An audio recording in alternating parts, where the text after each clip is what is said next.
小七怎么这么厉害啊？讲中国历史，讲世界历史，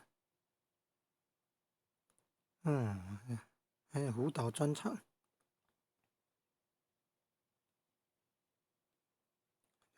这么厉害呀、讲这个日本偷袭珍珠港，日本的广岛长崎遭到原子弹攻击，广岛8月6号的是小男孩，名称叫小男孩。8月9号长崎的那一颗叫什么胖子哦？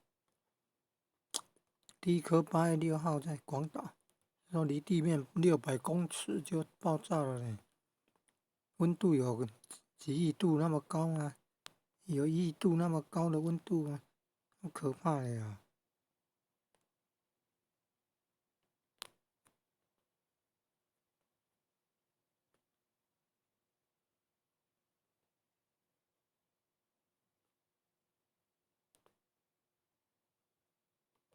厉害呀，小七怎么这么厉害呀？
那也厉害呀！